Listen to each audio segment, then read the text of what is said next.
7th graders. So I'm going to talk you through how to do one of the types of problems that's on your review packet. So this question comes from Tasani. So Tasani asked, how do you find surface area? So there's a chunk in the packet that says 7th and 8th grade review that asks you to find surface area. This is not exactly this is not like a problem from the packet, but it is super similar to the ones in your packet. So if you understand this video, you'll be able to do the ones in your packet. So first of all, what is surface area?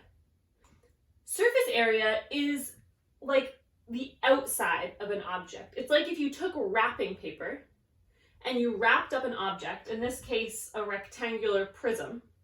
How much wrapping paper would you need?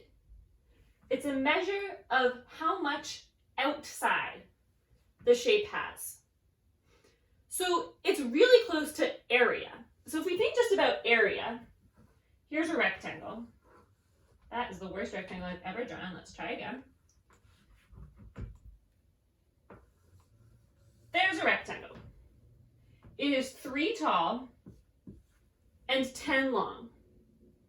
You should remember that to find the area of this rectangle, you multiply the length times the width. 3 times 10 is 30.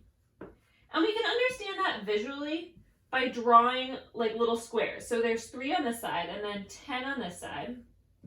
You can see that it's not exactly to scale here. And when you draw a 3 by 10 shape, if you count up all those squares, there are 30 of them. So to find area, you do length times width. To find surface area, you have to add up the area of every side of the object.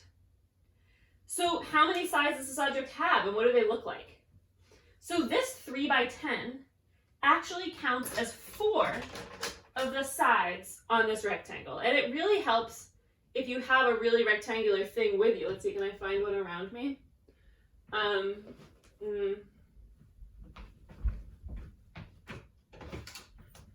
Okay, here's a box. So let's say that this box is the same as this, even though they're not the same, and it's 10 by 3. So how many sides are 10 by 3? Well, that side and the back. So if I draw it here, it'd be like this part and that part. So there's 2 of them. One of them is 30, another one is 30. Okay, let's look at a different part. Let's look at the side. Okay, the side of this thing is 5 by 3. Make sure you can tell that this part and this part match. So this one's 5 by 3. And let me show you here. The area of this piece is going to be 15. Because 3 times 5 is 15. So that's like the 2 edges of my box. There's one here. I'm going to run out of colors here. There's one here. That's 115. And then this one also matches. That's 4 of our sides. There's 6 total. Now let's look at the top. So because we know that this is 5, that one also has to be 5. So this top chunk, the top of our box, is 5 by 10. I'm going to draw that one here too. So 10 by 5. The area of that chunk is 50, because 10 times 5 is 50. So there are 2 pieces that are 50, the top and the bottom. So we do plus 50, plus 50. Okay, rectangular prisms and cubes all have 6 sides. We've got 6 numbers here, 1, 2, 3, 4, 5, 6. We found the area of each one of them, and now we just have to add them together.